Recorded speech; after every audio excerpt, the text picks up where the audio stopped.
En este día, no sé si tengamos personas que nos visitan. No, gloria al Señor, todos somos de casa, gloria al nombre del Señor. Entonces denle un aplauso al Señor, porque en este día podemos estar en la casa de nuestro Padre Celestial. Bendito sea el nombre del Señor, aleluya.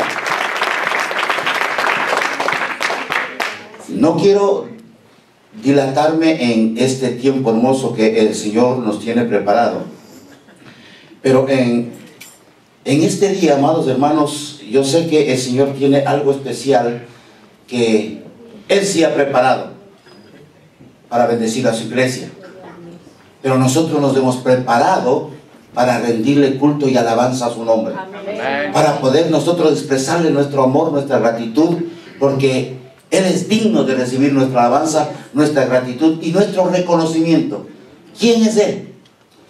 Y bueno, amados hermanos, hay momentos en que yo tengo esa intimidad con el Señor que, le voy a decir sinceramente, son algo que posiblemente si usted lo busque en la misma intensidad, usted me comprende lo que le digo. Amén. Hay momentos en que parece que nos vamos a deshacer en su presencia. Hay momentos en que nosotros nos sentimos, amado hermano, que la grandeza de Dios es tan maravillosa que ciertamente uno no alcanza a comprender por cómo es que tuviste de mí misericordia. Y uno de esos momentos es el día de hoy, porque hoy vamos a servir la Santa Cena. Y nosotros hemos alabado, hemos adorado, hemos sentido la presencia de Dios. Pero donde se hace más patente y más manifiesta en mi vida es en estos momentos de la Santa Cena del Señor. Porque cuando el Señor ascendía a la presencia de nuestro Padre Celestial, Él dijo: yo me voy, pero yo estaré con vosotros todos los días. Yo estaré con vosotros todos los días. ¿Y por qué le estoy diciendo esto? Por favor, escúcheme.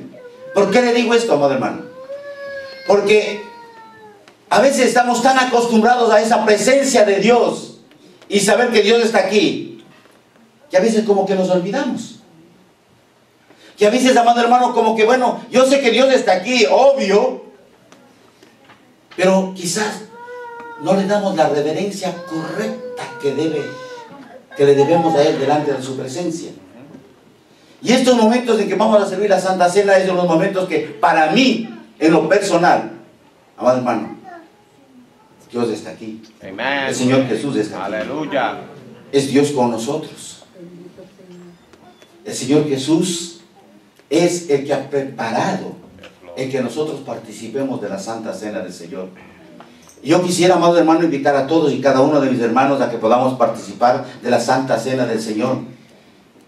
Pero si hay alguna situación, algún inconveniente, si hay algo que puede impedir el que usted tenga esa paz, el que tenga esa comunión con el Señor, si hay alguna cosa que no han estado claras, o hay algún resentimiento o una palabra animosa, algo, yo le invito mejor que no tome la Santa Cena, porque hay una instrucción tan importante, porque estas son una de las instrucciones con tanto cuidado que el apóstol Pablo habla a la iglesia de Corintios, expresándole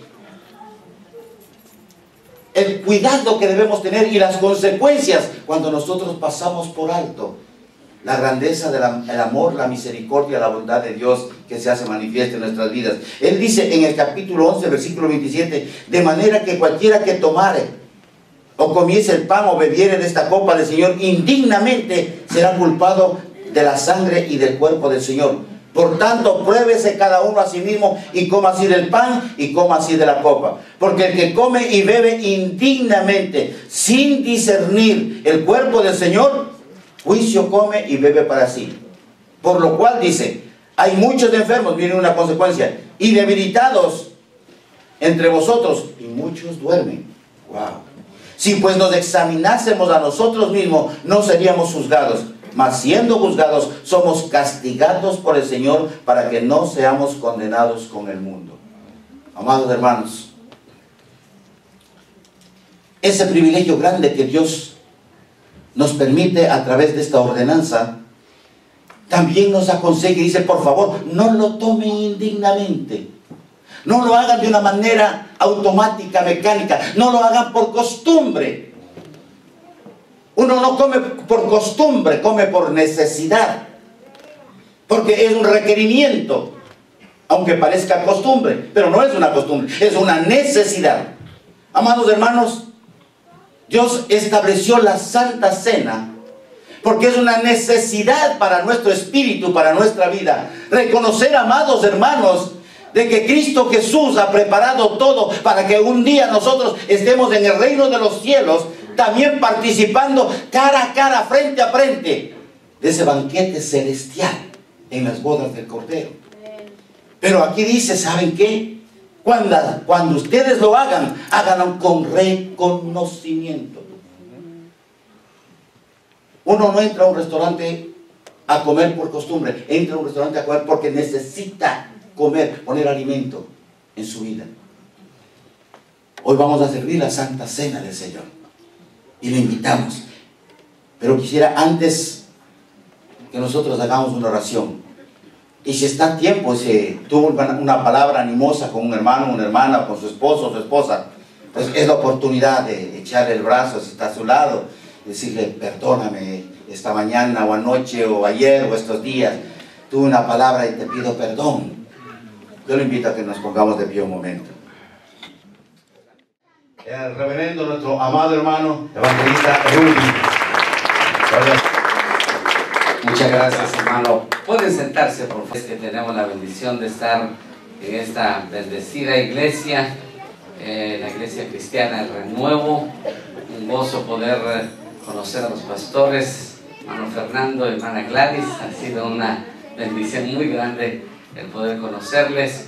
El día lunes estuvimos aquí en una reunión muy especial. Nos gozamos con los pastores en esa unidad que Lipa y algunas iglesias de Queens y aún de Brooklyn se están uniendo.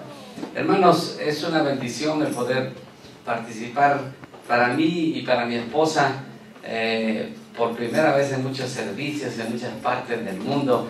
Ustedes no se imaginan lo lindo que es el poder sentir que a pesar de que estamos en diferentes ciudades, en diferentes países, el cuerpo de Cristo es uno. Amén. Y no tenemos, hay diferencias culturales y hay diferencias en la cultura de adoración, pero qué maravilloso es poder realizar que adoramos al mismo Cristo, que servimos al mismo Dios y que es el mismo Espíritu el que nos une y nos hace un cuerpo.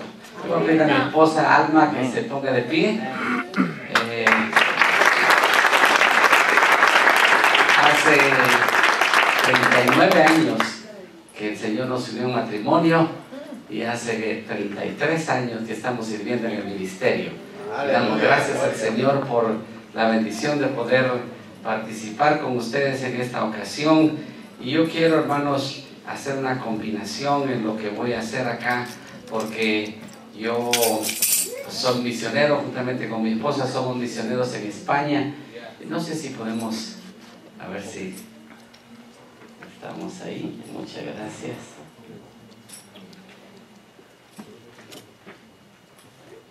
Praise the Lord. Sí. Muy bien, gracias, hermano. Ahí estamos. Empiezo con esto, hermano, pero realmente solo para... Adelante voy a hablar de esto del proyecto Visión 2020. Déjenos decir que somos guatemaltecos, por la gracia del Señor. Desde 1992 llegamos a este país, como ustedes, algunos llegaron mucho antes, y empezamos a ser residentes. Luego el Señor nos dio la bendición de llegar a ser ciudadanos. Pero antes de eso, desde 1985, después de estar pastoreando una iglesia en la ciudad de Guatemala, yo tuve el privilegio de ser invitado a participar en lo que se llama la Cooperación Misionera Iberoamericana. Es el movimiento misionero de Iberoamérica. Esto incluye todo el continente americano y España y Portugal. Y el Señor nos dio la bendición de poder servir desde 1997 en Rusia. Como ustedes ven ahí en esa gráfica, mi esposa y yo estuvimos prácticamente una década involucrados con el trabajo en Rusia. Y es muy interesante, hermanos, el que el Señor nos dé esa oportunidad. ¿Por qué menciono esto? La mayoría de nosotros tenemos la mentalidad de que el misionero, al menos en algún tiempo eso habrá cambiado, y muchos de ustedes viviendo aquí tendrán otra mentalidad diferente. Pero yo recuerdo haber crecido en una familia pastoral, y para mí el misionero era un hermano de casi 2 metros de estatura, hermano Bessie de Harger, de ojos azules, norteamericano. La imagen que uno tenía era eso, el misionero. Y no obstante preguntarme yo misionero, pues no doy la medida, ¿verdad? Obviamente. Entonces, en la mayoría de nosotros, muchas veces sin darnos cuenta, el hecho de pensar en un misionero era pensar en un norteamericano o un europeo anglosajón. Pero nosotros misioneros, hermanos, pues Dios ha hecho el milagro de que, bueno, básicamente en 1911 los brasileños mandaron el primer misionero, y los puertorriqueños dicen haber mandado un misionero antes de eso, pero para 1987 empezó un mover del espíritu en América Latina de aglutinar todos aquellos que teníamos una visión o que la íbamos a adquirir a través de los años. Y yo me involucré en el movimiento misionero iberoamericano a partir de 1985, prácticamente 12 años y medio. El Señor nos dio la oportunidad de estar trabajando a nivel de todo el continente. Tengo el gozo, el privilegio de conocer todos los países de América Latina y haber estado ministrando, excepto en Paraguay. El resto de los países del continente haber ministrado. Puedo hablar ñañito, puedo hablar mexicano, puedo hablar catracho, puedo hablar tico, puedo hablar panameño, brasileño, lo que sea, hermano. Es una bendición el ser parte de un cuerpo maravilloso que el Señor tiene. Y cuando yo estoy en una congregación como esta, que es una congregación multicultural, muchas veces prevalece una nacionalidad, pero entiendo que aquí habrá más de 5, 6, 7 nacionalidades que se tienen. Hermanos, Dios ha querido levantar a los iberoamericanos, a los latinos, para ser misioneros. Y una de las razones por las cuales nosotros estamos aquí es porque el Señor nos levantó para servir en las misiones. Y yo he tenido la bendición de servir en 2 áreas, la educación y las misiones. En 1997 el Señor nos llevó a Rusia, nos dieron la tarea de establecer un seminario teológico. Y como ustedes ven ahí, este es un grupo de estudiantes del segundo grupo que tuvimos. Los que están sentados son parte de la facultad. Al lado derecho mío hay un hombre que era un ateo comunista cuando lo conocí. Abogado, historiador, un filósofo, un hombre, una cabeza muy privilegiada. Y resulta que este hombre hablaba perfecto español. Y en una población de más o menos 14 millones de personas en la ciudad de Moscú, encontré a este hombre en una venta de boletos de tren y escuché a alguien decir un nombre, Cecilia Aragón. Y yo dije, eso no es un nombre ruso. Entonces me quedé observando al hombre y vi que dijo Carmen Sierra. Y dije, no, este habla español. Y me quedé viendo, él notó que lo estaba viendo y se acercó a mí y le dijo, ¿usted habla español? Y me contestó, hermano, en perfecto español, con un acento chileno, ecuatoriano, peruano, por ahí, una mezcla, porque el hombre había sido el traductor de la embajada rusa en Perú, en aquellos años donde el Perú tenía una relación muy fuerte con Rusia. Y este hombre, hermano, su hijo menor nació en Lima, vivió en Chile también, y yo lo conocí porque Dios tenía un plan. Para hacerle la historia larga, corta, nos hicimos amigos de él, mi esposa y yo, lo tuvimos muchas veces en casa, él estuvo en casa, se convirtió en mi traductor. Hermano, siendo ateo comunista, me tradujo un curso de predicación y luego predicamos juntos. Él era ateo y yo el predicador. Y en el primer mensaje que predicamos se convirtieron 8 personas. Hermano, el Dios al cual nosotros servimos es un Dios poderoso.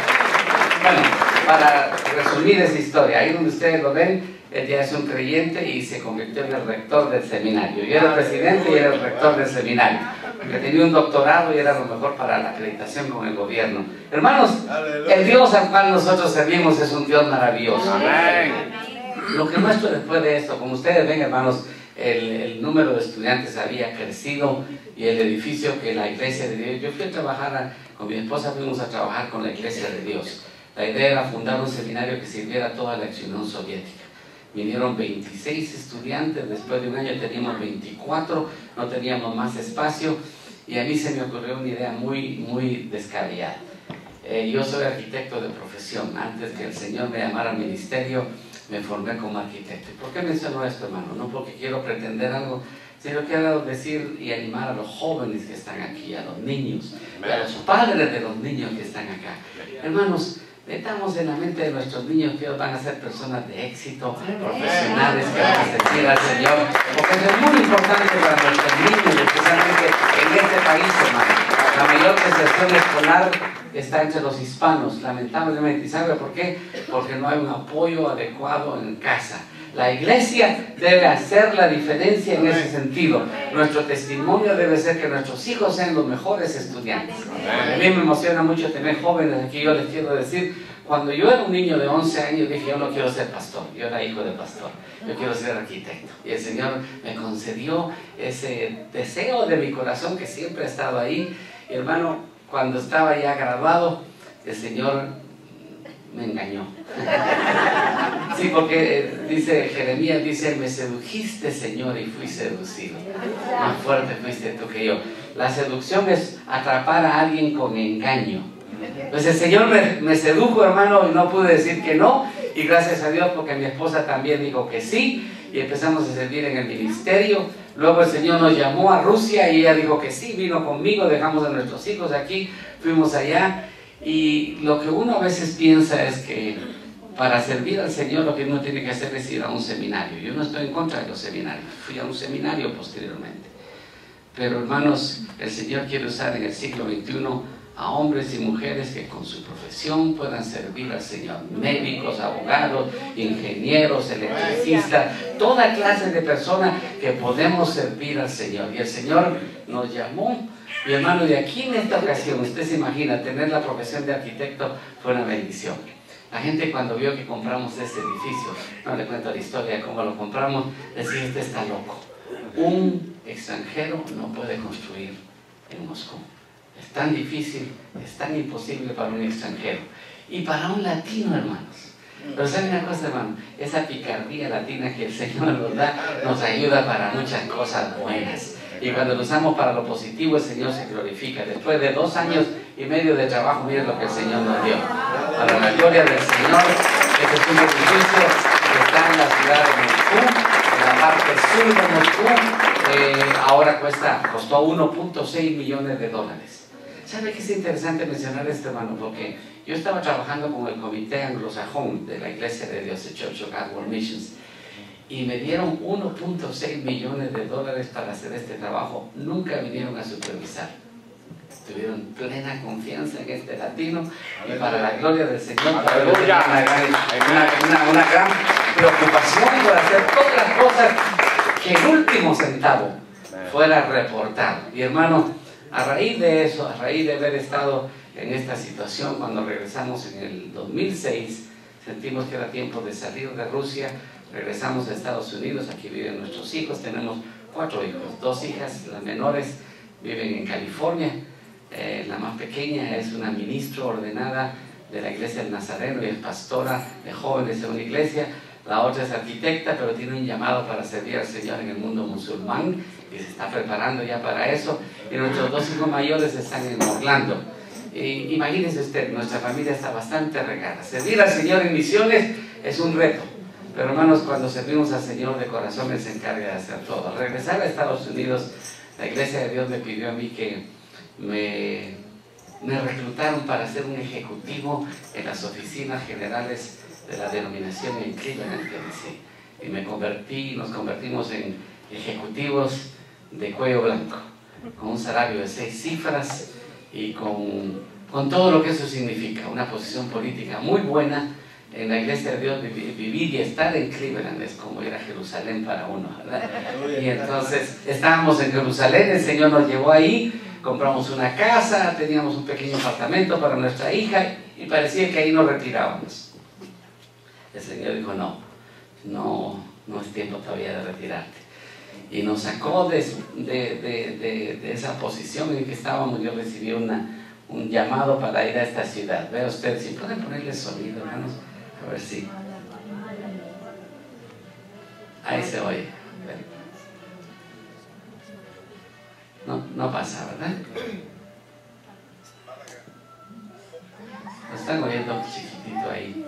Es la ciudad de Málaga, hermanos, donde estamos sirviendo. El Señor nos desafió a dejar el lugar donde estábamos y movernos a España. Y yo quiero decirles, hermano, déjenlo pasar, hermano, no importa en el segundo. Si el segundo pudiera tener sonido, se los agradecería. Hermanos, es muy interesante cuando yo describo esto de ir a España, porque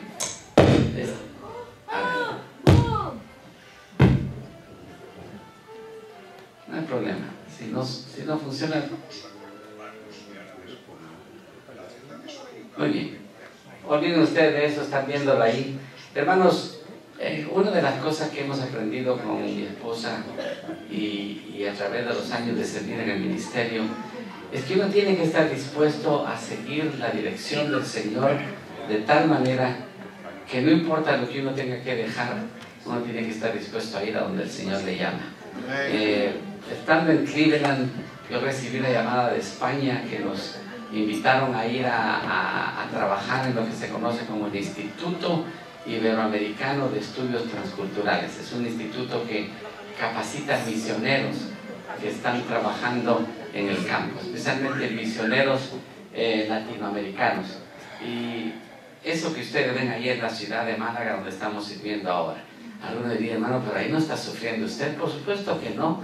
Es una ciudad muy linda, muy diferente a Rusia, les garantizo, muy diferente a Moscú, donde estuvimos viviendo por una década casi. La gente malagueña es muy amable, hay muy buena comida, tiene la famosa Costa del Sol. Entonces dirán, hermano, entonces usted no es misionero, porque generalmente los misioneros que nosotros conocemos vienen con ropas africanas y están viviendo en la selva. Y bueno, nosotros no somos misioneros en África. El Señor nos llamó a España, después de haber estado acá, nos desafió para dejar todo. Fue muy interesante, hermanos. Yo quiero decirles esto. Una de las lecciones que hemos aprendido es, si nosotros estamos dispuestos a estar en el centro de la voluntad de Dios, estamos dispuestos a estar en el tiempo de Dios, y si le queremos a la palabra de Dios, nada es imposible para el Señor. Y para nosotros movernos a España a esta edad que estamos, ya pasamos de los 60, no es fácil, hermano. Uno quisiera estar en Orlando, estar en nuestra casa, ahí están los nietos, sería el mejor lugar para estar. Pero yo le voy a decir algo, hermano, es fascinante seguir la orden del que nos reclutó un día para servirle a Él. Y mi esposa y yo estamos sirviendo al Señor en España, en un proyecto, hermanos, que el Señor nos ha dado a trabajar. Se desapareció la imagen, hermano. ¿Puede regresar a ver? Ahí está. Ahí va a venir. La tecnología es una bendición, ¿verdad? Pero cuesta a veces, especialmente los hermanos que están en los controles tienen que adaptar tanta cosa. Gracias, hermano. Ahí está. Muchas gracias. El Señor nos llamó a trabajar en lo que se conoce como el Instituto Iberoamericano de Estudios Transculturales. Está aquí, ustedes lo ven del lado derecho. Y al llegar allí, hermanos, Dios nos bendijo de una manera especial. España por muchos años fue conocido como el cementerio de los misioneros. Y el Señor nos llamó a España.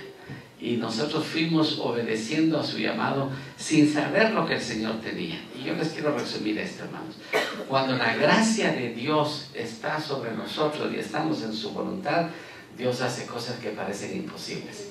Amén. Viajando la segunda vez para estar en la ciudad de Málaga para trabajar con el equipo que yo tengo ahí, un equipo pequeño de personas, el Espíritu Santo me habló sobrevolando la ciudad de que Dios me iba a dar un edificio ahí en la ciudad de Málaga, y cuando me lo mostrara me iba a dar las personas que tendrían los recursos para comprar ese edificio. Y yo empecé a contarle a los hermanos, porque estábamos levantando, nosotros somos misioneros de fe y tenemos que levantar en iglesias nuestro sostén. Los hermanos ayudan de una manera o de otra, y de esa manera trabajamos como misioneros de fe. Dejamos una posición de un salario de 5 cifras y entregamos eso. Tuvimos que vender la casa que acabamos de comprar, vendimos el apartamento que teníamos y fuimos a España a vivir en el ático de un edificio, porque era lo que alcanzaba mientras estábamos empezando. Hermanos, pero no hay cosa más deleitosa que estar donde el Señor quiera que esté. A veces puede ser que tendremos que dejar toda la comodidad. De eso se trata misiones, hermano. Dejar la comodidad que muchas veces podemos tener para obedecer el mandato del Señor. Fuimos allá, y hermano, lo que el Señor hizo es maravilloso. A los 20 días de haber llegado, yo fui invitado por los líderes del Centro de Encuentro Andaluz, que es una agrupación, una asociación de pastores en Málaga, que habían recibido del ayuntamiento municipal, así se llama allá en la municipalidad, un terreno de 16.000 metros cuadrados valorado en 9 millones de dólares. Lo recibieron como una donación por 75 años sin ningún pago, y los hermanos estaban trabajando un proyecto, y cuando yo llego me invitaron a conocer lo que tenían, y para mi sorpresa el presidente de la Asociación de Pastores y parte de esto del Centro de Encuentro Andaluz me dice: hermano Rudy, ¿cómo te parece el terreno? Y le digo: pues hermanos, ustedes tienen una joya en esto, está en la ciudad. Imagínense un terreno de 80 metros por 240 metros de largo. Y me dice: hermano Rudy, hemos decidido darte 5.000 metros para que construyas tu edificio. A los 22 días de haber llegado a España.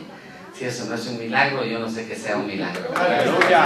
Llegar a España y de pronto tener un lugar. Hermanos, ha pasado ahora 5 años, ha pasado de que esto ocurrió. Y ahora ya no tenemos solo 5.000 metros cuadrados. Dentro de un mes y medio yo espero en Dios estar haciendo los arreglos en la papelería para que el terreno pase a la titularidad de la institución que yo dirijo, que llegamos así como de bendición con 5.000 metros, y ahora todo el terreno va a pasar a nuestra titularidad. Hermanos, tenemos responsabilidades, por supuesto, con la pastoral de Málaga y con el ayuntamiento, pero hermanos, Dios es un Dios de milagros, y lo que el Señor nos ha dado a hacer en esto es esto que ustedes ven aquí. No sé si puede entrar el sonido, si no, ahí lo pasamos. A ver, déjenme ver si los hermanos ahí lo van a poner ahora. Muchas gracias, hermanos. Qué bendición tener estos equipos de gente que sabe cómo hacer las cosas. ¿Estamos listos, verdad? Muy bien, vamos a ver. Ahora sí.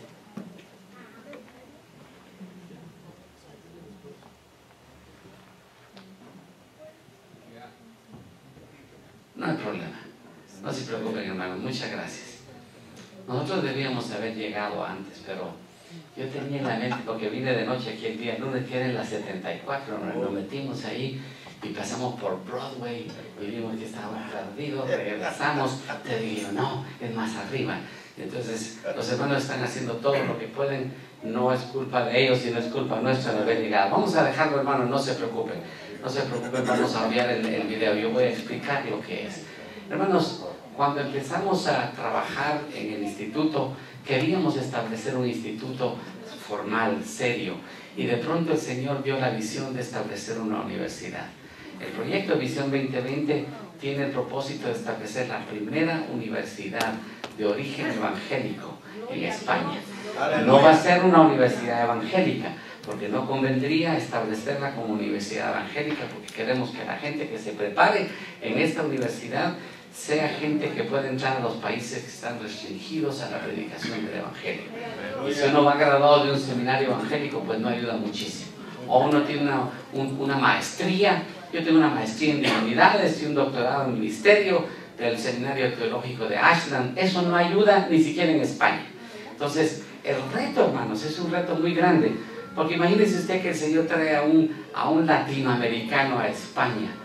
Me entregan un terreno que ahora son 16.000 metros cuadrados y empezamos a trabajar en establecer una universidad. Muy complicado, hermanos. Todo el andamiaje, toda la preparación académica. Estamos trabajando en preparar una facultad, como ustedes ven ahí el primer elemento en ese cuadrito. El sueño nuestro, hermanos, es preparar gente en las mejores universidades.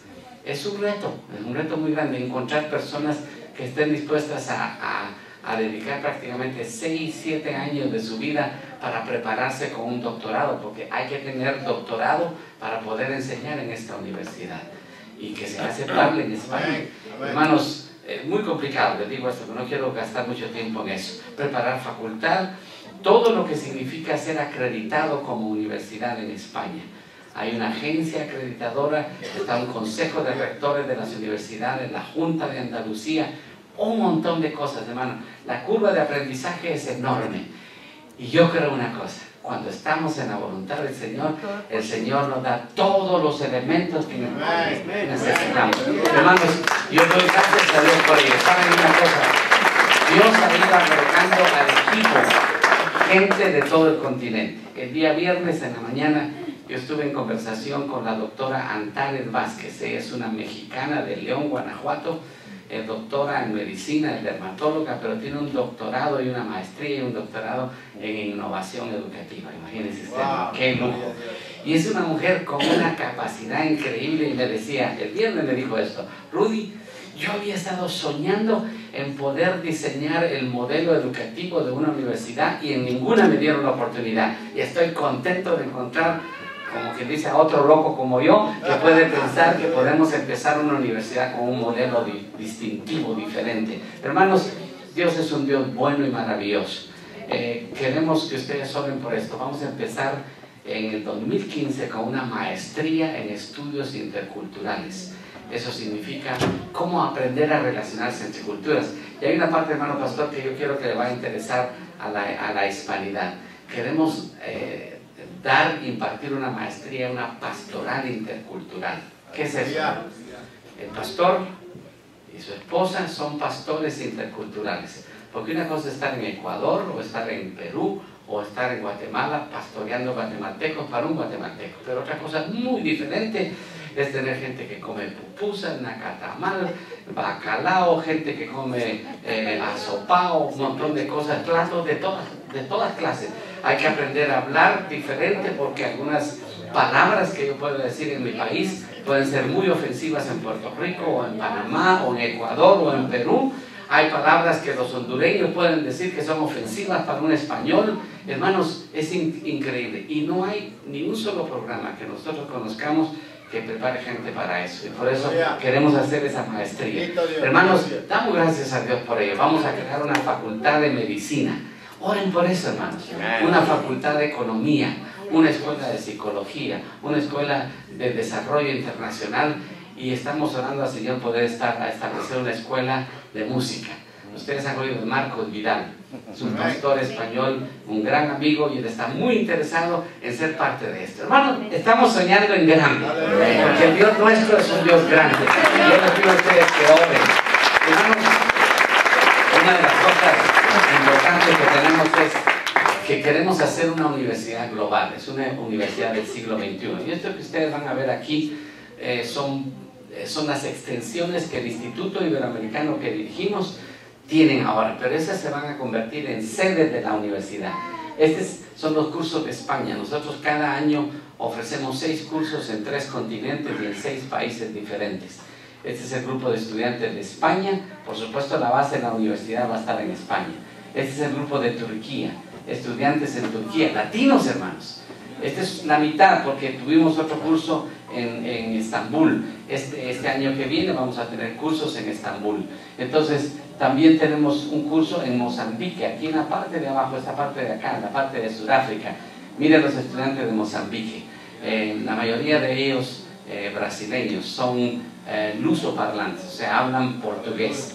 Hermanos, ese es el grupo de Mozambique. Tenemos también aquí en Indonesia. Este año tuvimos el grupo de estudiantes costarricenses, nicaragüenses, argentinos, salvadoreños. Bueno, hay varias nacionalidades ahí. El maestro fue un hermano anglosajón que tiene muchos años de trabajar en Indonesia. Ustedes dirán, hermano, ¿y esos son latinos? Sí, hermano, latinos. Pero miren, gente como esta muchacha, este es nicaragüense. La cara que tiene, hermano, es impresionante. Es la muchacha que mejor puede entrar a la región de Bali, que se llama donde fue el tsunami, que es muy musulmán. Y esta muchacha, cuando se viste, le hablan en indonesio, porque tiene toda la cara de una indonesia. Y eso es lo lindo de los latinos, hermano. Pegamos en un montón de lugares. Yo te garantizo que mando al pastor a Egipto y le van a hablar en árabe. Y a la pastora no se diga, hermano. Hermano, pueden ser misioneros en Egipto. Y el rostro que hoy aquí, hermano, el Señor nos puede usar en muchos lugares. Hermanos, También tenemos un grupo de estudiantes en India, 30 misioneros de India, 18 niños. No sé si usted ve, hermano, no sé si me está siguiendo lo que Dios está haciendo con los misioneros. Y también este año inauguramos un curso en África Occidental, en Senegal. 70 misioneros latinoamericanos. Wow. Hermanos, qué tremenda bendición. Gente que está sirviendo al Señor. Y yo quiero hacer una petición especial. Esta mujer que está aquí se llama Sonia Méndez. Es la directora de toda esa gente. Muchas gracias, hermanos. Se ve mucho mejor así. Sonia Méndez es una brasileña. Y ayer hablaba con ella por Skype y me dijo que le han encontrado un problema serio en su corazón. Ella fue operada del corazón ya una vez y ahora su pulsación está a veces hasta 90. Y tiene que regresar a Brasil para que la operen. Hermanos, tengan en sus oraciones a Sonia Méndez, que el Señor de alguna manera pueda hacer una obra especial en ella. Hermano, aquí hay una pareja de médicos que están trabajando con nosotros, otros médicos brasileños, hay una pareja de médicos ecuatorianos que están aquí, hay de todas las nacionalidades. Hermanos, el maestro es un colombiano que trabaja ahora en una universidad, es un experto en cuidado integral de los misioneros. Bueno, ¿se imagina usted la bendición que es para uno estar viendo a esa gente? Hermano, son como héroes para mí, porque realmente es gente que ha dejado todo para servir al Señor en lugares donde hay tanta necesidad. Entonces, la visión es que la universidad se extienda acá, pero también en América Latina queremos hacerlo. Hermanos, es un desafío. Ahora, yo quiero dejar esto solo como una petición. No tengo ningún problema en pedir para este proyecto porque es un proyecto del Señor, pero es un reto, hermanos. Y nuestro sueño es levantar 9 millones de dólares en América Latina, España y Portugal. Les explico brevemente por qué. Cuando uno se mete a un proyecto como estos, hermanos, lo primero que uno hace es buscar fundaciones norteamericanas. Yo tengo la bendición de conocer a varias fundaciones. Y el día miércoles, que es un honor para mí, el señor Rob Martin, que fue el secretario de la Fundación Primero Frutos en California. Son familias millonarias cristianas que dan mucho dinero. Él me invitó a ir a su casa para explicarme cómo preparar una buena propuesta para buscar finanzas en las fundaciones norteamericanas. Pero ¿sabe qué el Señor me dijo hace 3 años? Que yo no tenía que empezar buscando dinero entre los hermanos anglosajones, sino buscar dinero entre las iglesias latinoamericanas de todo el continente y de España y Portugal. Porque, hermano, lo que yo sentí es esto, que muchas veces llegamos, perdón que diga la palabra, como limosneros, con las manos vacías, diciendo, miren, tenemos un proyecto tremendo los latinos, somos buenos para misiones, queremos que nos ayuden a empezar este proyecto. El Señor puso en mi corazón que yo no levantaría un centavo entre anglosajones, y hemos cumplido eso, hermano. No he recibido un céntimo de los anglosajones si la iglesia iberoamericana no iba a ayudar. Y yo quiero darles testimonio, hermano. La iglesia iberoamericana ha empezado a contribuir seriamente. Y no se asuste de esto, pero yo le voy a decir, hermano. Un hermano en la ciudad de Kissimmee, ahí en Orlando, me entregó un cheque de $50,000. Fue la primera ofrenda que yo recibí. Hermano pastor, cuando uno dice esto, esto es una ofrenda profética, porque el Señor ha hecho eso. Pero también una mujer sencilla en la ciudad de Monrovia, en Los Ángeles, en California, hermana Trinis, sé su nombre muy bien, se paró a testificar su iglesia, la iglesia como tal, dieron $6,000 para este proyecto. Y la hermana Trinis fue parte de esa ofrenda. Y ella se puso a testificar y dijo, hermanos, ustedes saben que yo recibo $400 de mi retiro. Pero cuando yo escuché el proyecto, yo decidí dar $100. Porque yo quiero que mi bisnieto, Gabriel, estudie en esa universidad. ¡Aleluya! Hermano, eso lo incentiva a uno. Y dijo esto. Y como el hermano Rudy me dijo que yo había dado 200, yo me equivoqué, hermanos, y con mucha preocupación, porque ella dijo, el hermano Rudy dice que yo había dado 200 y realmente yo solo había dado 100, pero yo voy a dar 100 más para la gloria del Señor. Hermanos, y el pastor se puso en pie y dijo también, hermanos, nosotros vamos a dar $6,000 más. El 19 de abril del año que viene vamos a tener una fiesta a los mexicanos, centroamericanos y todo lo que hay en esa congregación para entregar otro cheque de $6,000. No sé si ustedes me explico correctamente o me entienden, hermanos, lo que estoy diciendo. Yo creo que es el tiempo para nosotros dar. Aquí, hermanos, el Señor ha empezado a bendecir. LIPA, la Asociación de Pastores, ha hecho un compromiso de entregar $15,000 para este proyecto. ¡Aleluya! Hermanos, la pastora Blanca, que ustedes tal vez conocen, Blanca Girón o Luti Girón, su iglesia iba a dar una cuota de 1,500, pero el Espíritu Santo le dijo, no, eso es lo que tú tienes que dar personalmente. La iglesia debe dar más. Mi hermano, $15,000 para el mes de febrero van a entregar $15,000. ¿Sabe qué me llena a mí de gozo, hermano? Que estamos probando que nosotros los latinos podemos hacerlo, si nosotros trabajamos seriamente. Así que yo les invito a ustedes, primero, a orar. Segundo, si la iglesia siente unirse, hermanos, yo les invito. Si alguno individualmente lo quiere hacer, y hemos definido esto porque esto es comercialista, pero es bueno tener una meta. Dios nos puso en el corazón reclutar 300 empresarios dando $15,000. Y yo les digo el milagro, hermano. Ya el Señor empezó a reclutar gente, empresarios latinos que puedan dar. Yo les pido a ustedes que oren. También las iglesias o individuos pueden dar 1,500, otros 750, otros 375. Y los jóvenes y los niños, queremos invitarles a ser miembros Mostaza. Tenemos 20,000 jóvenes, 20,000 niños, porque estos van a ser los futuros estudiantes. Hermanos, esta frase me ha quedado a mí siempre muy grabada. Solo los que se atreven a ver lo invisible son capaces de construir lo imposible.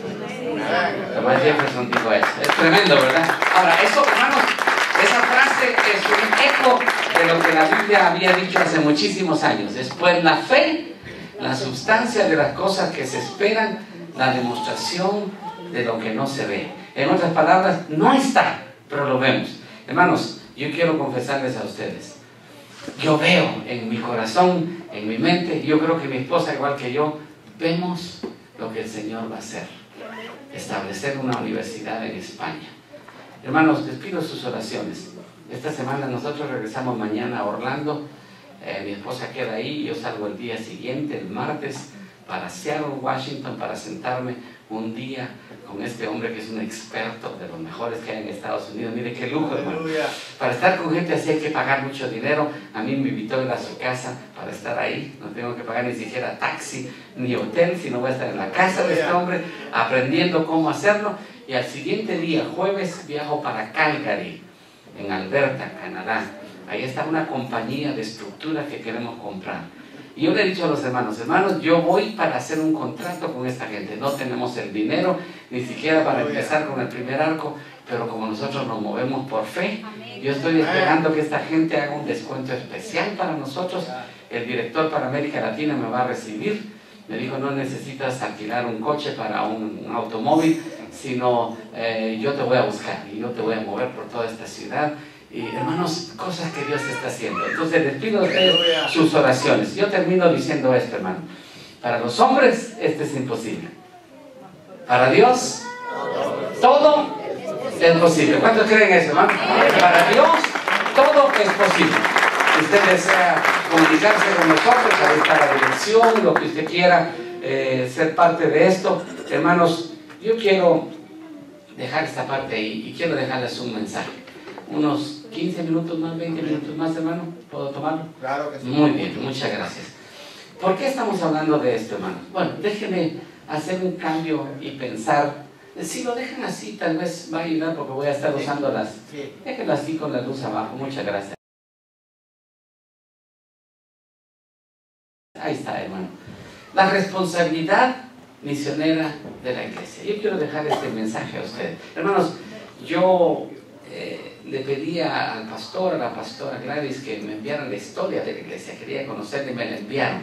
Pero no sabe usted cómo son, esos correos se pierden. Y lo único que sé es que ustedes empezaron en 1976. 86. Hermano, tienen ustedes entonces 23 años de existir. 28 años, tiene razón. 28 años de existir. Ya es una iglesia que ha empezado una etapa diferente después de los 25 años. Y yo admiro, hermano pastor, yo admiro gente como ustedes, porque yo soy un predicador itinerante, y es una cosa ser un predicador itinerante y otra cosa ser un pastor. Yo estuve con mi esposa, pastoreamos 5 años y 15 días una iglesia en la ciudad de Guatemala. Y yo recuerdo el reto que era predicar en la iglesia. Y cada vez que yo regreso a Guatemala, los hermanos me invitan y siempre tengo que recordar cuántos mensajes yo prediqué en 5 años. Ahora me imagino los hermanos 28 años. Cuántos mensajes.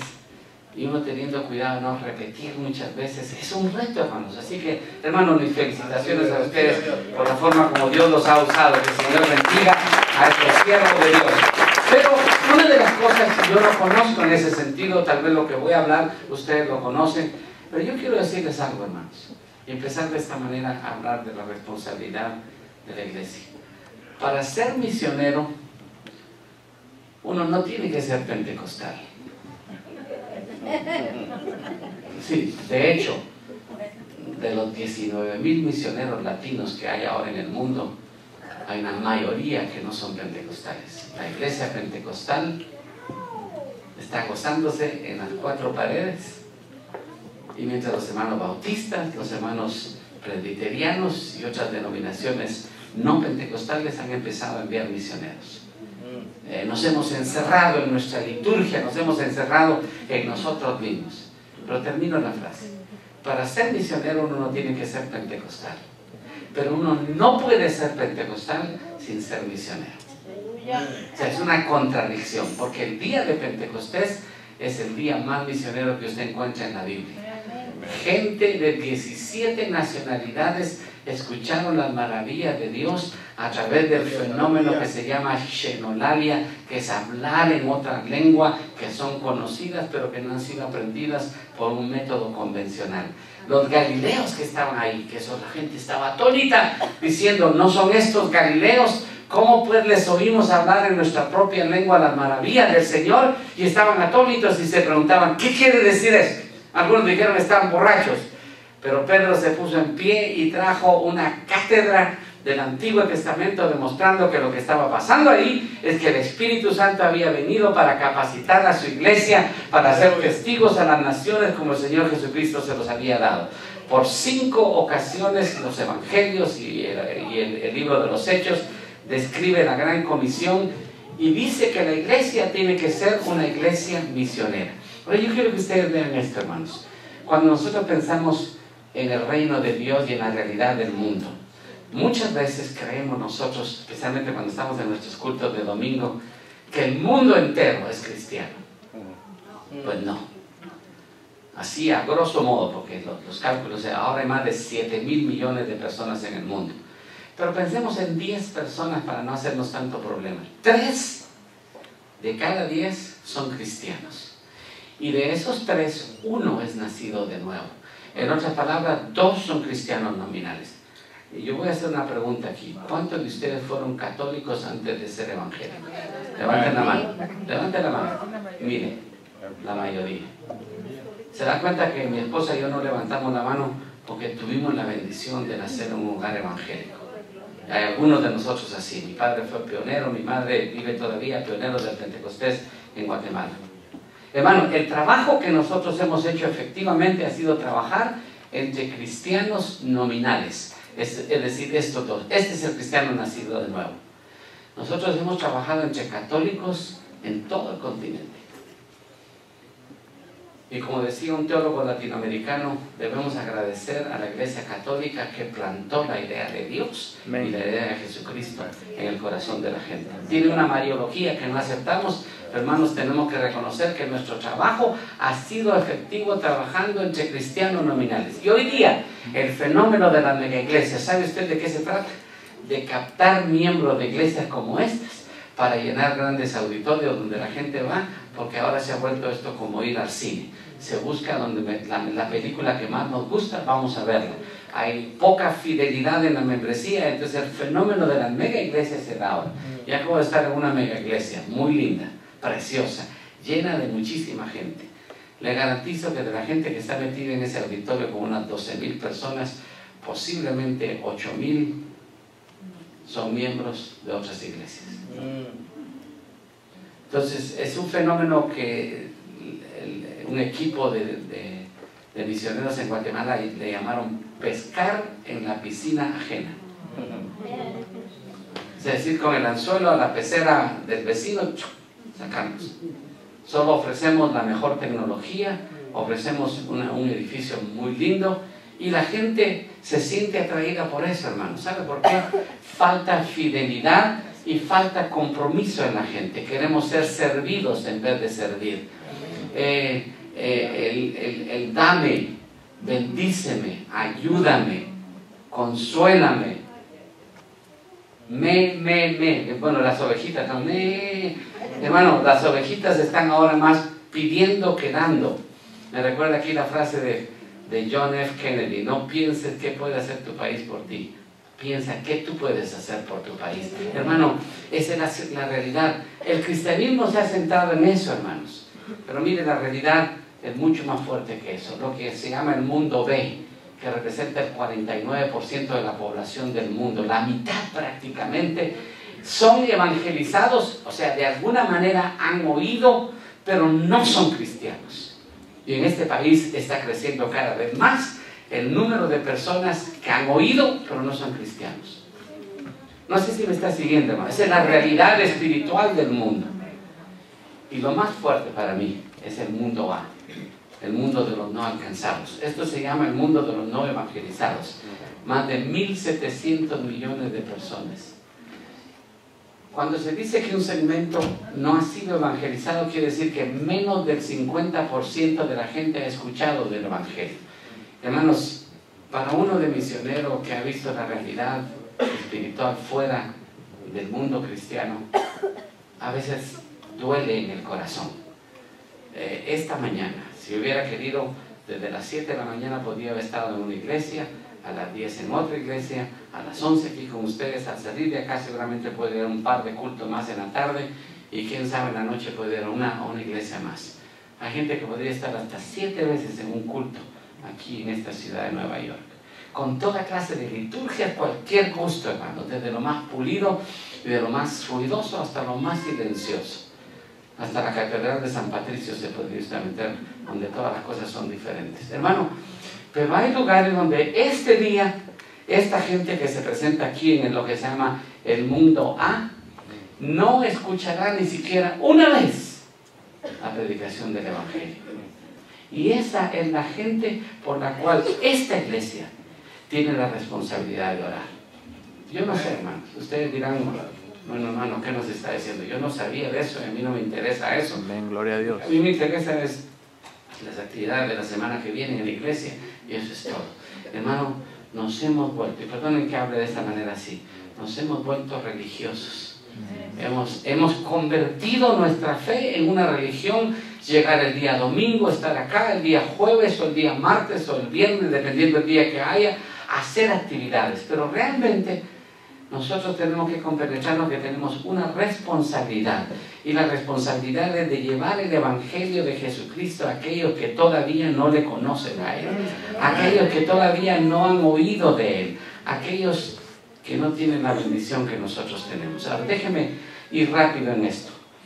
La iglesia tiene el mensaje que salva al ser humano, el mensaje de poder. El apóstol San Pablo en Romanos 1, 16 y 17, que se llama el pasaje programático de Romanos, decía: porque no me avergüenzo del evangelio, porque es poder de Dios para salvación a todo aquel que cree, al judío primeramente como también al griego. Porque en el evangelio de la justicia de Dios se revela por fe y para fe, como está escrito: mas el justo por la fe vivirá. Este pasaje, hermanos, es el resumen de toda la carta de Pablo a los romanos, y presenta el mensaje que nosotros tenemos. Yo no sé si usted está consciente de eso. Hoy participamos de la cena del Señor. El mensaje del evangelio es esto: que en la cruz del Calvario el Señor Jesucristo murió por nosotros, pero su muerte tiene efecto todavía el día de hoy, pero su muerte tendrá efecto en el futuro, porque Él viene por nosotros. Amen. Cuando el Señor Jesucristo murió en la cruz del Calvario y estableció la cena del Señor, Pablo nos enseña en el capítulo 11 que leímos ahora, el pastor leyó: cada vez que comiereis este pan y bebiereis esta copa, la muerte del Señor anunciáis. Fíjense, la muerte en el pasado, anunciáis el día de hoy hasta que Él venga. Amen. Entonces, en el pasado, el presente y el futuro, y ese es el poder del evangelio.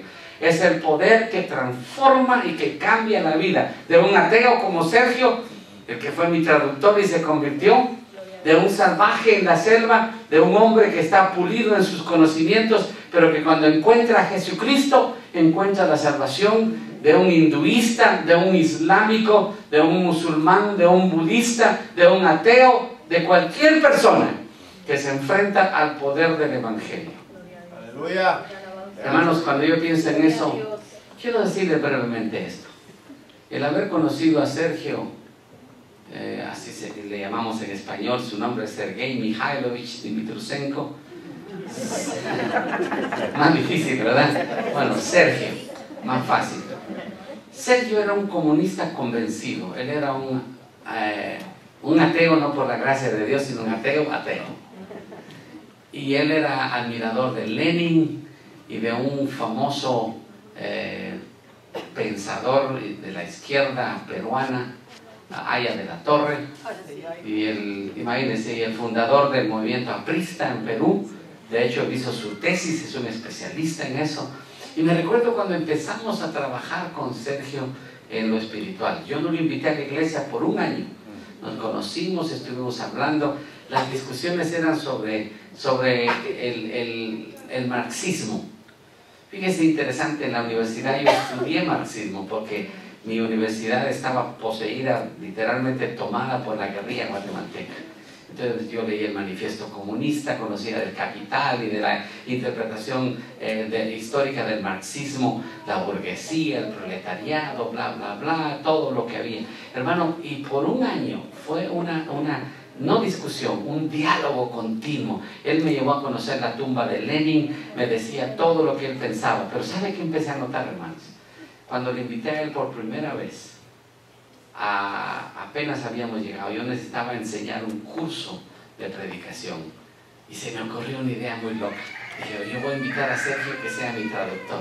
Y llamé a Sergio y le dije, Sergio, voy a enseñar un curso de retórica que le llamamos aquí de predicación. Y curiosamente, y por eso lo hice, el libro que yo iba a usar, que tenía en español y en inglés, estaba en ruso, era de los primeros libros que habían traducido. Y le dije, Sergio, me gustaría que usted me tradujera. Me dice, déjeme pensarlo. A los 15 días vino conmigo, me dice, don Rodolfo, así me llamaba él, me parece que me conviene trabajar con usted. Y yo dije, claro que sí te conviene. Yo sabía que el Espíritu Santo estaba haciendo la obra. Mire, hermano, ¿sabe qué pasó? En el curso intensivo, yo invito a los estudiantes a que prediquen un mensaje de 5 minutos. Y recuerdo 26 estudiantes. El hombre me tradujo 26 mensajes de 5 minutos. Y la traducción que yo oía tenían sentido, porque él lo estaba poniendo en español bastante bien, a pesar de que no conocía la jerga evangélica. Cuando aceptó, y le dije, tiene que tener una Biblia. Me dice, sí, tengo una que me regalaron. Y entonces él buscaba en el índice, ¿verdad? Mateo, página 1450, así, hermanos, se iba de esa manera, no conocía el texto bíblico. Y yo recuerdo, hermanos, 26 mensajes. Conforme la clase fue pasando, la primera semana él se iba, apenas terminaba, pero en la segunda semana empezó a preguntar, se quedaba más tiempo, íbamos a almorzar y se quedaba preguntando. El examen final, un mensaje de 10 minutos para ver si habían captado los estudiantes. Primero los oí, cómo predicaban sin la clase, y luego 10 minutos cada uno, 26 mensajes de 10 minutos. No sé si me siguen. 26 más 26 son 52. ¿Cuántas semanas tiene el año? 52. Eso es como que cada semana yo invité a Sergio a venir 5 minutos a la iglesia, oía el mensaje y se va. De ahí la otra mitad, 10 minutos de mensaje y se iba. Hermano, yo le digo esto, empezamos a ver un cambio en la actitud de Sergio. No quería dejarme, sí, era mi sombra, hermano, un poco más grande la sombra que yo, ¿verdad? Pero estaba detrás de mí, hermano, y mi esposa se recuerda. Nos venimos a Estados Unidos en el mes de diciembre y me llamó, me dice, don Rodolfo, me hace mucha falta que esté acá. Mire, ya empecé a leer la Biblia, me dijo. Y ya voy por el profeta Elías, me dice. ¿Sabe dónde andaba, verdad? Primero Reyes, capítulo 17. Hermano, el hombre empezó a leer la Biblia. Y el diablo le había dicho en una ocasión, cuando le regalaron la Biblia en Perú, un sacerdote le regaló una Biblia en el hospital. Empezó a leerla y el diablo le dijo, si lees ese libro, te vas a morir. Y él tuvo miedo y dejó de leerlo. El poder del Evangelio. Le voy a decir qué pasó. Unos 6 meses después de eso, invitamos a Sergio a un culto. No tenía mi traductor en inglés, así que de nuevo una locura. Llamé a Sergio, le dije, Sergio, ¿podría usted traducirme el domingo un mensaje que voy a predicar? Me dice, claro que sí, don Rodolfo. Le digo, pero tiene que buscar en la Biblia, dígame dónde. Le digo, vaya a Mateo, Mateo 11, verso 28. Venid amigos que estéis trabajados y cargados. Predicamos ese día, hermano. ¿Sabe cuántas personas se convirtieron?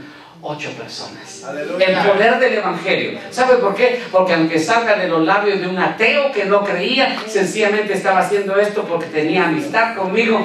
Él empezó a ver el efecto que el Evangelio tenía. Hermano, al año y medio, él se entregó a Jesucristo. Hermano, él se entregó. Yo no le prediqué. Un mes antes, unos 15 días antes, estuvimos en un aeropuerto y tuvimos la oportunidad, después de 2 años de conocerlo, yo le presenté el plan de salvación. Amen. ¿Y sabe qué me dijo él? Don Rodolfo, me convendría aceptar a Jesucristo. Aleluya. Pero dijo, yo no quiero ser decepcionado una vez más. Dice, yo era un comunista convencido. Me dice, don Rodolfo, cuando yo tenía 21 años, que había estudiado marxismo, dice, yo estaba dispuesto a agarrar una ametralladora y derramar mi sangre por el comunismo y por mi nación, por la Unión Soviética. Y yo escuché, me dice, como joven, a Yeltsin diciendo, vamos a extirpar de la tierra la lepra del capitalismo. Y me dice, en 1993, parado sobre un tanque en la Plaza Roja, escuché al mismo Yeltsin diciendo, vamos a extirpar de la tierra la lepra del comunismo. Dice, a mí me decepcionó el sistema y no quiero ser decepcionado una vez más, así que no puedo decirle que quiero ser cristiano. ¿Sabe cuál fue mi respuesta? Le dije, Sergio, nunca acepte a Jesucristo por conveniencia, porque yo le voy a fallar. Cuando el Espíritu Santo le haga sentir, yo sabía, ya conocía, porque teníamos 2 años de estar predicando ya, decía, cuando el Espíritu Santo le indique, hágalo, si no, no lo haga. ¿Qué manera de evangelizar? Al poco tiempo estamos en una reunión donde yo le invité a él y quería presentarlo ante los pastores que yo estaba en Ucrania, diciendo que tengo a un ateo comunista trabajando en el seminario porque ya lo había invitado a trabajar. Yo no soy muy ortodoxo en eso. Y hermano, el hombre se puso en pie, empezó a hablar y cuando estaba hablando el Espíritu Santo lo tocó y terminó diciendo, y yo quiero decirles que yo quiero entregar mi vida a Jesucristo. Él se entregó. El poder del Evangelio, hermano querido, si Dios puede cambiar con el Evangelio a un ateo comunista como Sergio, Él puede cambiar a aquellos que todavía no han oído de Él. Hermanos queridos, nosotros tenemos una responsabilidad. Y Pablo decía, yo no me avergüenzo del Evangelio porque es poder de Dios para salvación.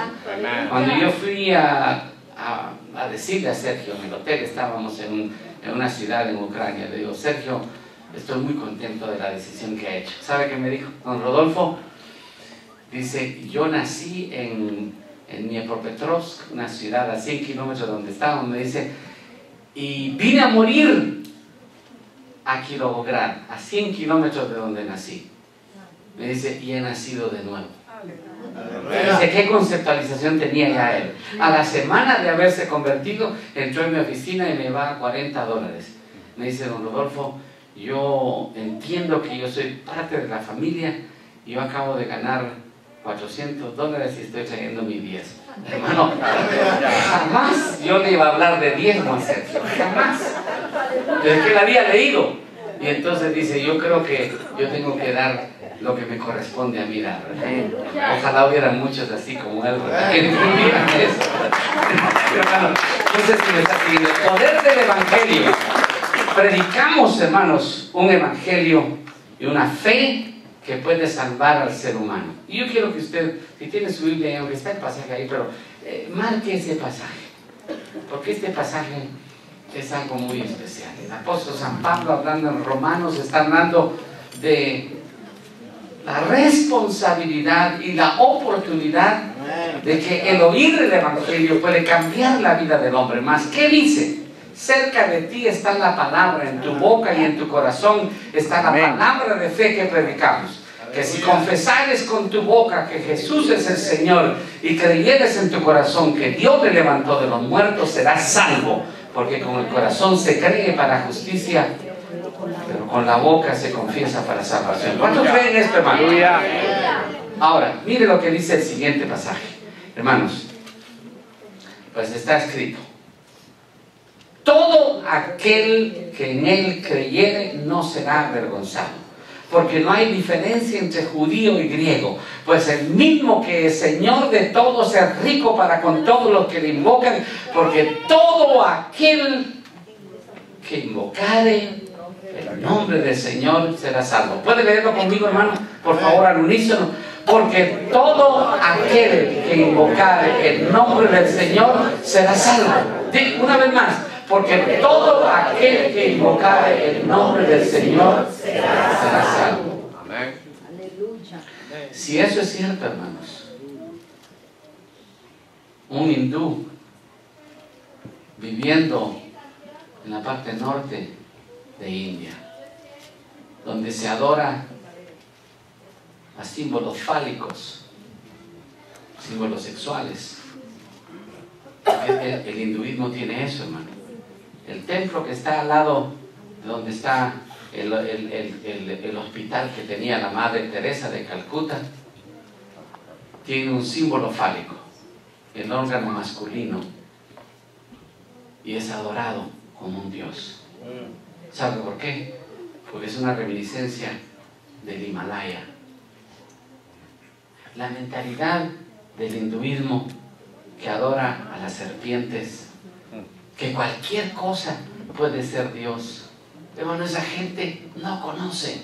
Y hay una iglesia en India que está trabajando fuertemente, pero apenas llega al 1%. Hermano, la iglesia católica, la iglesia anglicana, la iglesia protestante, las iglesias de India trabajan, pero muchos de ellos se han centrado solamente en ellos. Lo mismo que ocurre en Indonesia, el país más musulmán del mundo. La iglesia tiene grandes congregaciones ahí, pero sabe que ellos trabajan entre cristianos nominales, muchos de ellos de origen chino. Yo acabo de estar en Indonesia y me impactó el saber que la iglesia de Indonesia no tiene visión misionera. Viviendo en el país más musulmán y teniendo la oportunidad, son pocos los pastores que tienen visión misionera. Y nosotros no somos muy diferentes, hermano. Y aquí yo voy a hablar con un poquito de fuerza.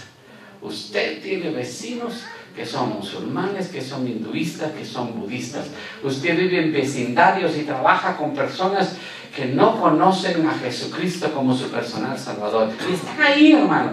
Y no obstante, nosotros seguimos encerrados en nuestras cuatro paredes y nuestra vida espiritual se suscribe a esto, al gueto que yo le llamo, el gueto espiritual, donde nosotros cada domingo nos gozamos. Cuando nuestro corazón debería ser abierto para empezar a clamar: Señor, si es cierto que todo aquel que invocar el nombre del Señor será salvo, yo tengo la responsabilidad de llevar el Evangelio a aquellos que todavía no conocen a Jesucristo. Amén. Hermanos, mire, la iglesia es la única que puede hacer disponible el mensaje a los perdidos. Usted continúa leyendo Romanos 10, los versos 14 al 15 y el 17.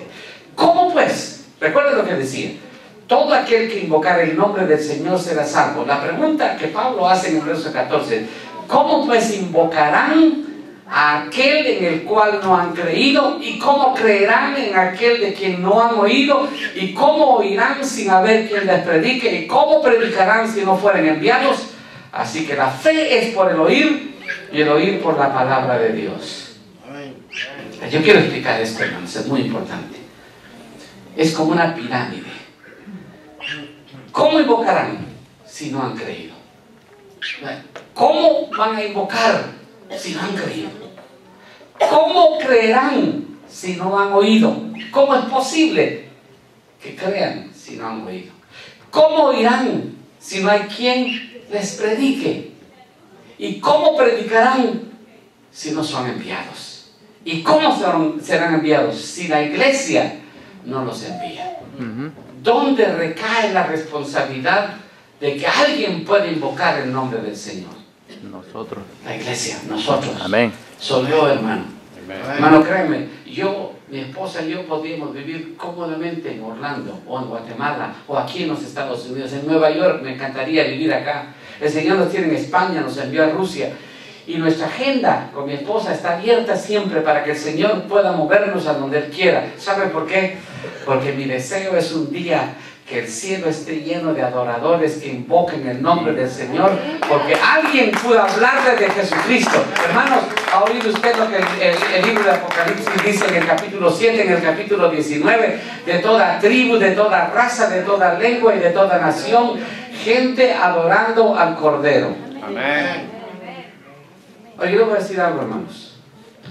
Me preocupa muchas veces que cuando hablo de esto, realmente es algo que podría sonar muy extraño para muchos y que lo podamos olvidar. Yo quiero que piense esto cada vez que usted se reúne acá. La responsabilidad que yo tengo de que haya alguien que escuche el Evangelio no puede ser pasada a otra persona, sino es mi responsabilidad. La iglesia de Antioquía es un modelo y yo quiero brevemente examinar este pasaje. En el capítulo 11, esta iglesia fue fundada sobre bases misioneras como esta iglesia. Ahora bien, los que habían sido esparcidos a causa de la persecución que hubo con motivo de Esteban, pasaron hasta Fenicia, Chipre y Antioquía, y no hablando a nadie la palabra, sino solo a los judíos. Estoy en el capítulo 11 del libro de los Hechos. ¿Y qué dice? Pero había entre ellos unos varones de Chipre y de Cirene, los cuales cuando entraron a Antioquía hablaron también a los griegos anunciando el Evangelio del Señor Jesús. Les explico esto. Cuando se dice hombres de Chipre y de Cirene, no eran gentiles, eran judíos de la diáspora, que habían nacido en Chipre y habían nacido en Cirene. Como Pablo era de Tarso, estos eran judíos helénicos, como se conoce. No eran judíos de Palestina, no eran como Pedro, que tenía problema. Pedro, recuerda usted en el capítulo 9 y el capítulo 10, especialmente del libro de los Hechos, donde Dios le tiene que hacer descender un lienzo para que él entienda que tiene que llevar el Evangelio a aquel gentil. Y cuando llega a la casa de Cornelio le dice: vosotros sabéis cuán abominable es para un judío entrar en casa de un gentil, pero a mí el Señor me ha dicho que lo que él ha limpiado no lo llame inmundo.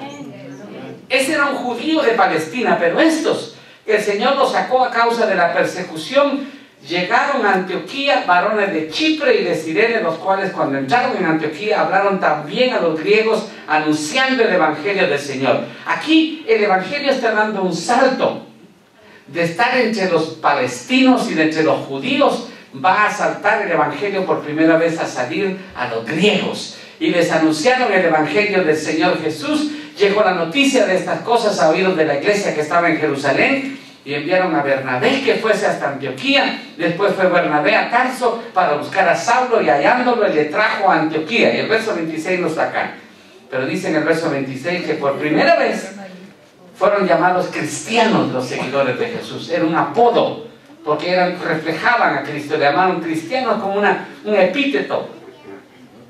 Y empezó la iglesia de Antioquía, una iglesia que fue fundada sobre bases misioneras. Ahora, era una iglesia muy sólida, pero una iglesia que nos da un ejemplo. Había entonces en la iglesia que estaba en Antioquía, fíjese, profetas y maestros. Bernabé, Simón, el que se llamaba Níger, Lucio de Cirene, Manaén, el que se había creado junto con Herodes el tetrarca, Saulo. Y dice: y ministrando estos al Señor y ayunando, dijo el Espíritu Santo: apartadme a Bernabé y a Saulo para la obra a la que les he llamado. Y entonces, habiendo ayunado y orado, le impusieron las manos y los despidieron. Hermanos, todo este pasaje que he leído es motivo de un mensaje sobre esto, pero lo que yo quiero decirles es de entender la responsabilidad que nosotros tenemos como iglesia, y espero que eso quede claro. Hermano, después de este día, usted no podrá decirle: Señor, yo no lo entendía. Y eso podría ser pretencioso de mi parte, porque puede ser que usted ya conozca esto. Pero si no lo conocía, si esta iglesia que tiene 28 años de existir, no sabía que tiene una responsabilidad primaria delante del Señor, de enviar misioneros, de asegurar que el Evangelio de Jesucristo pueda llegar hasta lo último de la tierra. Y hermano, pero nosotros somos una iglesia pequeña. ¿Qué? ¿Usted sabe qué era la iglesia primitiva? Era un montón, permítame decirlo así, de idiotas. ¿Sabe por qué? Porque idiota es la palabra que está detrás de la palabra vulgo. En el capítulo 4 del libro de los Hechos dice que eran gente del vulgo. Era gente oprimida por el gobierno romano, eran de Galilea, era un montón de pescadores, un publicano, gente que no tenía mucho prestigio, estaban sin recursos y el Señor les dijo, vayan y hagan discípulos a todas las naciones y por todo el mundo predicar el Evangelio a toda criatura. En Lucas les dice, ustedes son testigos de estas cosas, así que prediquen el arrepentimiento y el perdón de pecados comenzando desde Jerusalén. En Juan capítulo 20, versos 21, 22 y 23 le dice, como el Padre me envió, así yo los envío a ustedes. Reciban el Espíritu. A quien remitieren los pecados, les serán remitidos, y a quienes retuvieren, les serán retenidos. Y en Hechos 1:8, que es un verso favorito para los pentecostales, pero recibiréis poder cuando haya venido sobre vosotros el Espíritu Santo, y me seréis testigos tanto en Jerusalén, en toda Judea, en Samaria, y hasta lo último de la tierra. No tenemos excusa. Hermanos queridos del Centro Cristiano El Renuevo, es su responsabilidad, es mi responsabilidad, pastor, es la responsabilidad de usted como siervo de esta, como el ángel de esta iglesia, de asegurarse que esta iglesia sea una iglesia que tenga una visión misionera. Yo le voy a decir algo, hermano, y aquí voy a hablar un poquito en sentido práctico, no es una crítica, pero es una observación. Tengo 27 años de estar en esto y estar conociendo la ciudad de Nueva York. El concepto que nosotros tenemos de misiones es que si enviamos a alguien a nuestro país, a Nicaragua, Guatemala, República Dominicana, a Perú, a hacer trabajo, estamos haciendo misiones. Perdone que le diga esto, hermano. Este es como llevar comida a donde hay comida. Yo he estado en Lima, Perú. Yo he estado en República Dominicana. Yo he estado en Guatemala, en Panamá, en todos los países de América Latina. Dios nos ha bendecido en América Latina. Hermano, tenemos mega iglesias enormes. Acabo de estar sentado en una iglesia en Guatemala de 12,000 miembros con un templo, hermano, lo más lujoso que usted puede imaginarse, hermano, donde todo se hace con una excelencia impresionante. He estado en iglesias enormes en Panamá, en Brasil. Acabo de conocer a un pastor que es el pastor de una iglesia de 53,000 miembros en la ciudad de Belo Horizonte, en Brasil. Hermano, hacer misiones en América Latina es pretender que estamos cumpliendo la gran comisión en un lugar donde es como ir a predicarle al coro, porque ahí el Evangelio está presente. Hay problemas, claro que los hay. Hay necesidades, claro que los hay. Pero hay lugares, hermanos, donde el nombre de Dios no ha sido predicado el día de hoy. Y la responsabilidad que yo tengo, yo no sé usted, pero la que yo tengo, es asegurarme que de alguna manera mi ministerio pueda ser usado por el Señor para que alguien llegue a esas naciones. Por eso estamos trabajando en una universidad, hermano. No es porque queremos hacer una universidad más. ¿Sabe por qué? Se está cerrando el 9/11, hermano. La caída de las torres empezó un nuevo tipo de terrorismo y cada vez más se está cerrando. Pasó recientemente en Kenia. Usted sabe lo que pasó en ese centro comercial. Está pasando todos los días alrededor del mundo. Hermano, la primavera árabe está trayendo un florecimiento del radicalismo islámico y se están cerrando las puertas. Mi hija, nuestra hija, arquitecta, que quería ser misionera en un país en África, musulmán, no pudo entrar porque los misioneros que les iban a recibir los echaron, los sacaron. Y ahora ya tiene que sacar su licencia y está orando al Señor conseguir una compañía transnacional de construcción donde ella puede ir como arquitecta y penetrar allí con la luz del Evangelio. Creo yo, hermanos, y creemos en este proyecto que Dios quiere usar a nuestros niños. Pastores, hermanos y padres que están acá, muchachos, ustedes son la generación de misioneros del siglo XXI. Hermana, ese bebé que usted está cargando ahí, ese niño que estaba danzando aquí cuando estaba, que se fue a poner la mano ahí sobre mi iPad, muy emocionado. Esos niños, hermanos, del siglo XXI van a ser los misioneros que van a salir de acá. Los muchachos que hablan 2 idiomas. I can go in English, and my English sounds broken, and I don't care about the brokenness of my English. But guys, you can go in English without an accent. Amen. I don't know how strong is my accent. I said I don't care about that, as long as people can follow me. But guys, you will be the missionaries of the 21st century. You are bilingual, you are bicultural, you are the people that God will use for His kingdom being known around the world. Hermanos, tenemos la responsabilidad. Iglesia, mi pasión es esa. Esta universidad que estamos preparando es para esos jóvenes. Guys, you will be someone. If Barack Obama became a president, I can't believe that someone here, seated here, could be the president. Amen. In 20 years. Why not? ¿Por qué no, hermano? ¿Por qué no pensar que Dios quiere usar a nuestros hijos como misioneros en el siglo XXI? Déjenme concluir diciendo esto, hermanos. Yo tengo la responsabilidad de llevar el Evangelio. Si yo no lo hago, ¿quién lo va a hacer? Los perdidos nunca confesarán a Jesucristo como el Salvador a menos que oigan el mensaje. El mensaje nunca será oído a menos que alguien lo predique. La predicación del mensaje no será posible a menos que alguien sea enviado. Y no habrá enviados a predicar el Evangelio si la iglesia no los envía. La iglesia es la responsable final de la salvación de aquellos que están perdidos. Enviando sus mejores obreros, la iglesia cumple la razón principal de su existencia, que es ser luz y sal para las naciones. Hermanos, yo les quiero desafiar a ustedes, lo mejor que hay. Pastor, los mejores líderes, los mejores preparados, esos son los que Dios quiere utilizar. En la iglesia de Antioquía, Bernabé y Saulo era el pastor y el maestro. Y el Señor dijo, sí, aquel hermano que nadie piensa en él porque no hay cómo ubicarlo, manden a ese, al fin y al cabo no hace nada acá, mándenlo. No, pidió a los pastores. Yo espero que aquí no haya nadie que no hace nada, ¿verdad? Todos hacemos algo en el Señor. Pero hermanos, el Señor quiere lo mejor. Aleluya. Y yo soy de la filosofía que lo mejor es lo mejor. Que debemos hacerlo con excelencia. Iglesia querida, es un gozo estar con ustedes. Es una bendición, un placer, una alegría para mí, y yo quiero dejarles este desafío. Que la próxima vez que yo venga, pastor, en esta iglesia, el concepto de misiones vaya creciendo. ¿Sabes qué yo le recomiendo, hermano? Con todo el media que tenemos, cada domingo, una figura, un pueblo, yo puedo darle la información. Orar 1 minuto por un pueblo no alcanzado. ¿Qué les parece, hermanos? ¿Podríamos practicarlo el día de hoy? Pónganse de pie, por favor. Miren, hermanos, yo voy a ver si puedo regresar. Hay muchas imágenes aquí todavía, voy a ver si puedo regresar. He sentido en mi corazón. A ver, hermana, ahí está, vamos para atrás. Muy bien, por aquí. Esta imagen acá. Déjenme ahora ver si puedo ir. Miren esos rostros, hermanos. Por favor, grábenlos en su corazón.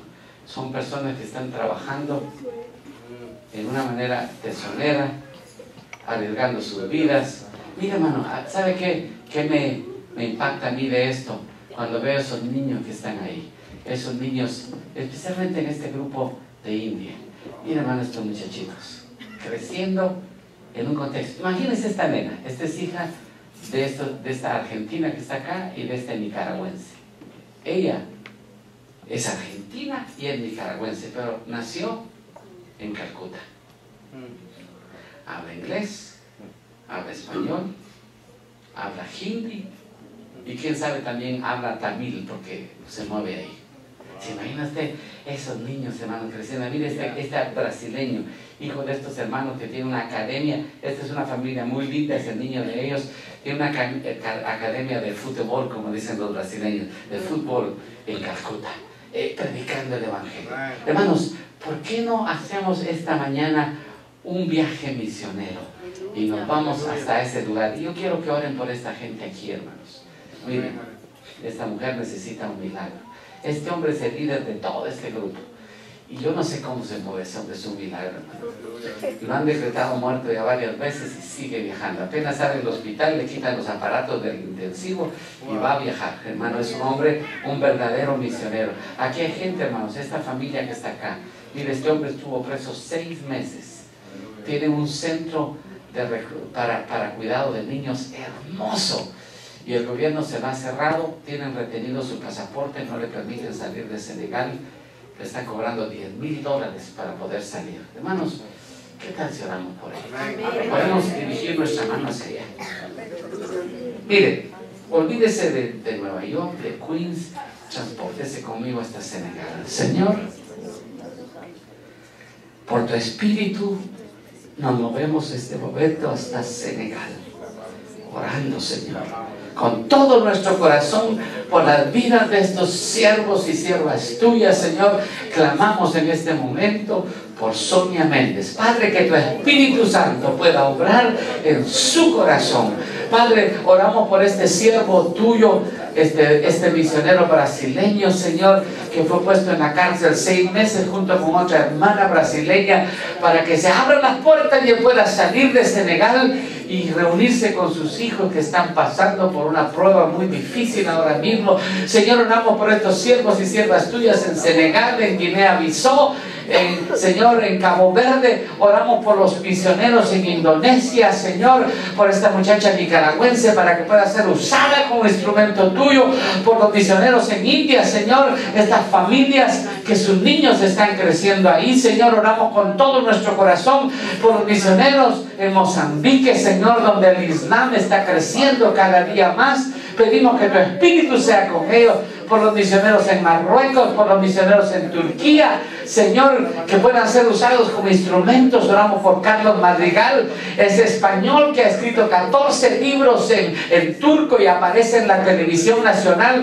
que proteja su vida, porque es un estandarte, Señor, porque tu evangelio está siendo escuchado a través de él. Han logrado que un cementerio pueda ser declarado cristiano, porque no tienen ni siquiera un cementerio donde enterrar a sus muertos los cristianos.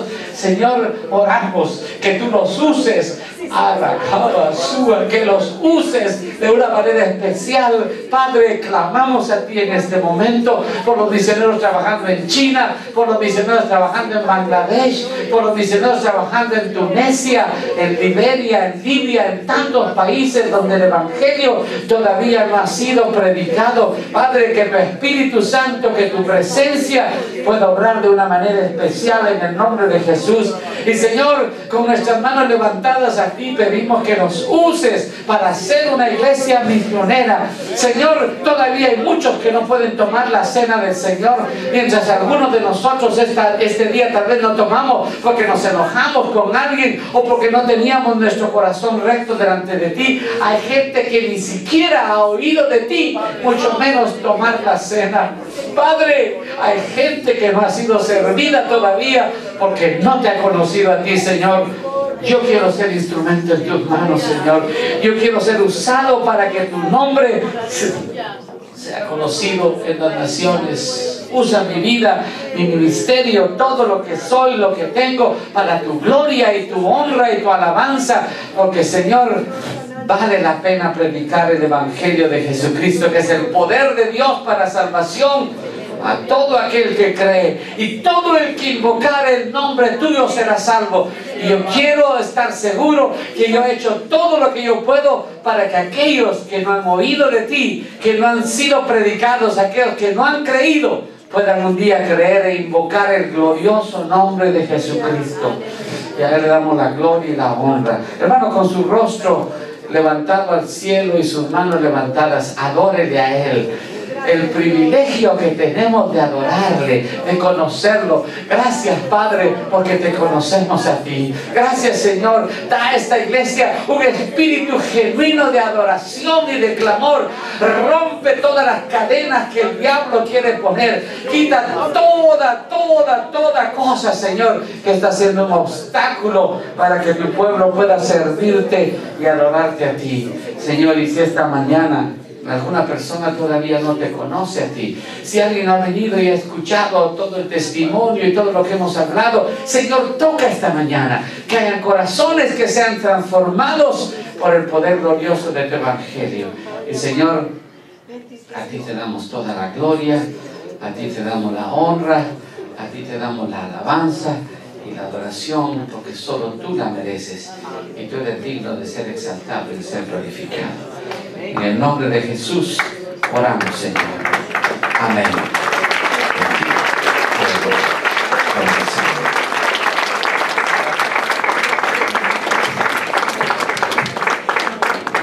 Gloria al nombre del Señor, aleluya. Gloria al nombre del Señor.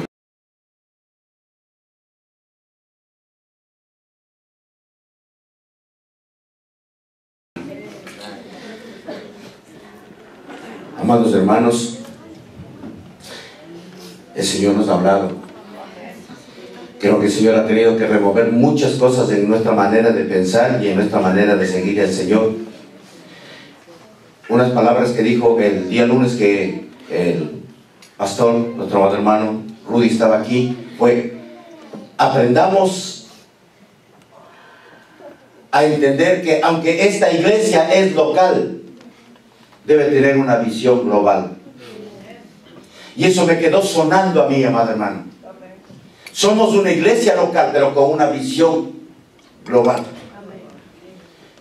Y yo siento, amado hermano, que nosotros estamos en esta hora siendo desafiados a reconocer que Dios ha dado a su iglesia un poder sobrenatural. Porque el Evangelio es poder de Dios. No sé si usted me capte. Es poder de Dios. Y el poder de Dios no es el poder humano. No es el poder aún, amados hermanos, de un gobierno. Es poder del Creador. Y ese poder ha sido derramado en una iglesia donde tiene el mismo sentir que hubo en el corazón de Cristo Jesús. Este es el sentir misionero, amado hermano. Es el mismo sentir. Que Él se despojó de todo, amado hermano. Y no le importó, siendo Dios, llegar a la condición más baja del ser humano para poder enriquecernos con su gracia y con su amor. Y poder reconocer, amados hermanos, que a través de nosotros Dios quiere llegar a otras vidas que todavía no le conocen. Ha sido más que claro el mensaje, amado hermano. ¿Qué estamos haciendo nosotros? Dios nos está abriendo, amados hermanos, un campo, nos está abriendo una puerta para que podamos como iglesia, amados hermanos, poder cumplir la gran comisión. ¿Cuántos conocemos la gran comisión? Levanten sus manos, unos cuantos, gloria a Dios. ¿Conocemos la gran comisión? No conocen todos, qué tremendo, yo no me había dado cuenta. Yo no me había dado cuenta de cuántos no conocen la gran comisión. ¿Será posible? ¿Será posible que no sepamos cuál es la gran comisión? Ir por todo el mundo y predicar el Evangelio. Ir y hacer discípulos en todas las naciones. El que creyere y fuere bautizado será salvo. Amén. Ahora, este es un día, amado hermano, donde Dios ha hablado. ¿Qué estamos nosotros haciendo como conocedores de la gran comisión? ¿Qué estamos haciendo? Dios nos ha hablado, y voy a utilizar este término, nos ha desnudado, amado hermano. ¿Qué es lo que estamos nosotros haciendo como iglesia? No nos excusemos, pastor, yo estoy en esto y estoy en esto otro. No nos excusemos de esa manera. Pidámosle al Señor que cada vida que ponga en nuestro camino, nosotros no lo pasemos por alto, sino que podamos compartir con ellos y decirles: ¿sabes qué? Hay un plan para tu vida. Dios tiene un propósito para tu vida. ¿Y cuál es lo menos que puede esa persona reaccionar? ¿Y cuál es ese propósito? Y es decir: ¿sabes qué? Dios quiere salvar tu vida. Y ahí empieza el diálogo y no voy a seguir adelante. Pero lo único que Dios quiere es que nosotros nos dispongamos a llevar. Y les digo una cosa: ¿usted quiere ver grandes milagros? ¿Usted quiere ver el poder del Evangelio de Cristo Jesús? empiece compartiendo su palabra. Y usted está impartiendo el poder de Cristo Jesús. Porque Dios va a respaldar esa palabra, amados hermanos. Gloria al nombre del Señor. Damos gracias por la vida de los esposos Girón, nuestro hermano Rudy y Alma Girón. Gracias por el ministerio, es un desafío. Yo estoy seguro, amados hermanos, que nos daremos presente en este proyecto que Dios ha hecho. Nos dejaremos saber, amados hermanos, porque esto es de parte de Dios. Y la iglesia, amados hermanos, a Dios le ha permitido que pueda ser partícipe de esta obra que va a tener una repercusión futura de bendición para nuestros hijos, para nuestros nietos, para las generaciones que vienen. Amén. Tomamos y declaramos esta palabra para esta iglesia. Bendito sea el Señor. Y gracias y agradecidos en el Señor, vamos a estar puestos de pie y ser despedidos con una palabra de oración. Gracias, bendito Señor.